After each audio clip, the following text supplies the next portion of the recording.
Hey guys, in this video I will show you how to transfer Spotify playlists to Apple Music. Alright, let's begin. First, open your browser and search for Tune My Music. Then open the official website. Once it loads, log into your account to continue. Now, click on New Transfer to start the process.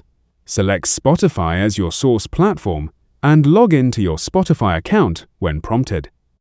After logging in, your playlists will appear on the screen. Choose the playlist that you want to transfer. Next, click on Choose Destination and select Apple Music.